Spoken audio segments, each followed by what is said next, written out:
It's a depressing case of deja vu. On Friday, 3 children, all U.S. citizens, ages 2, 4, and 7, were deported with their mothers.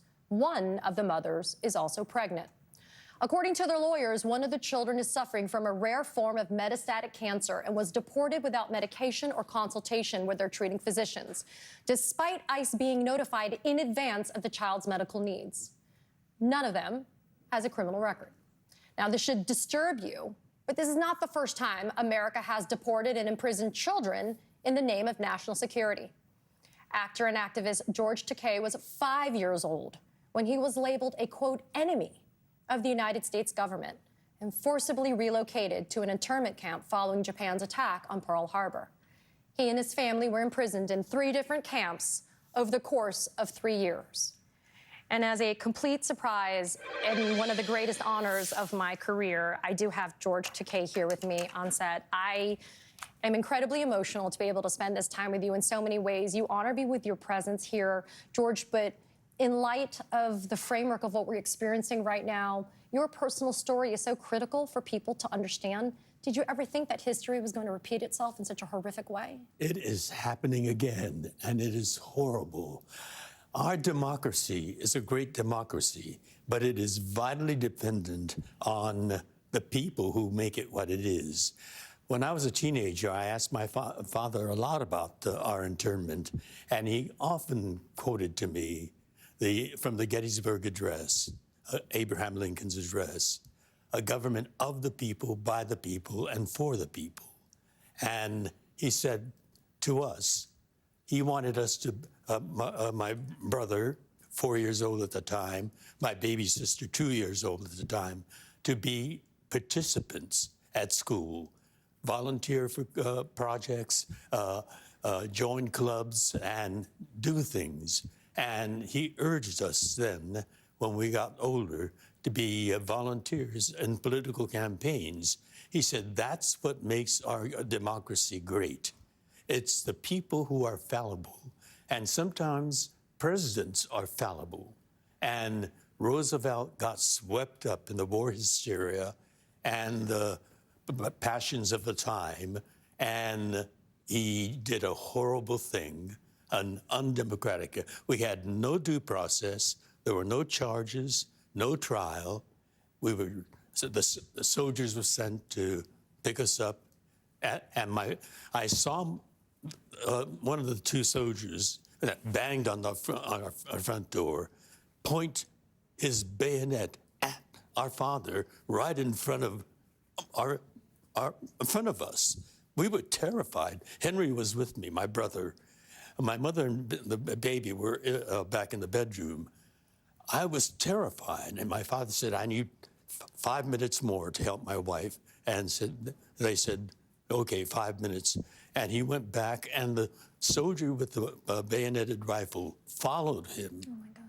And we were left in the living room, just Henry terrified. And I, absolutely frozen.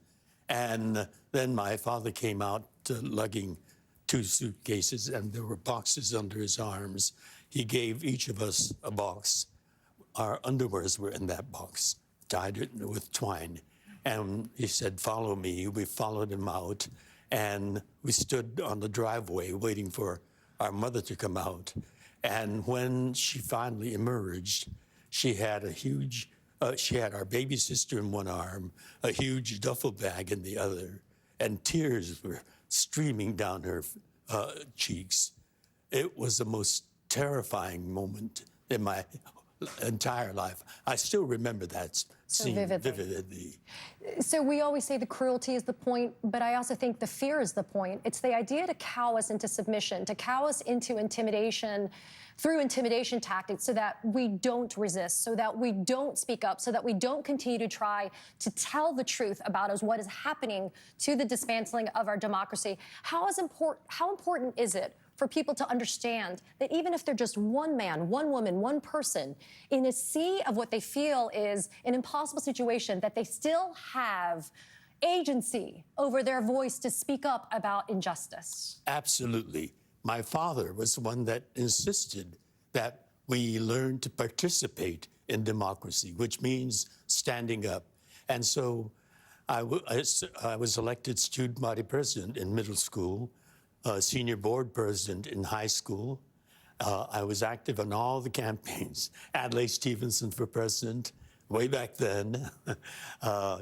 George Brown for U.S. Senator from California. Jerry Walde for governor. I failed on all of them.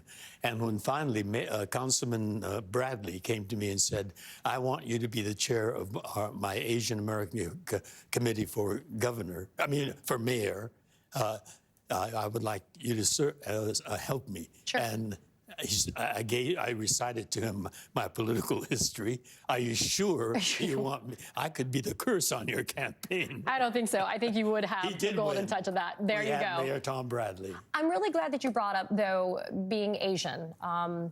We're about to embark on ANHPI Heritage Month on May 1st. I like to say we're not just Asian in the month of May, ladies and gentlemen. We happen to be Asian all year round, 364 days. But, George, we sit here right now, you and I, but our community remains undervalued, underrepresented, and often unheard. That's why you're so important. You are not only heard, but your wisdom is getting more and more vital every day right now. So I'm heartbroken that you're going to be your last show. I wish there was some way to keep hearing you.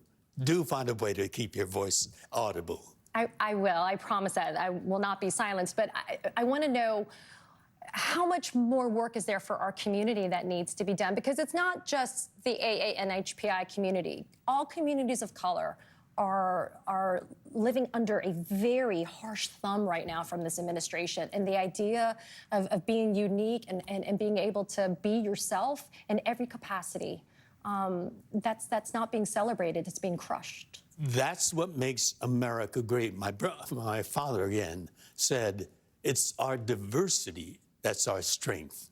It's people who came from all over the world. The United States is a unique country. All these people with different histories, values, different perspective coming together. And we work it out. And we, as a community, we as a city, we as a state and a nation can make this country work properly. We're not working properly now because we have a divisive, authoritarian leader. And so we've got to change our thinking. Our diversity is our strength. Our diversity is what makes life engaging in a diverse society. 100%.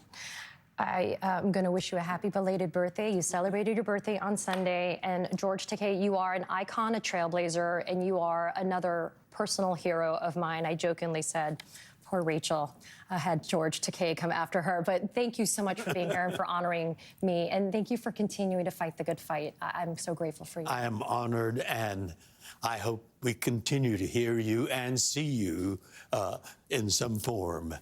Thank you for inviting me to be with you at this moment. Thank you, George.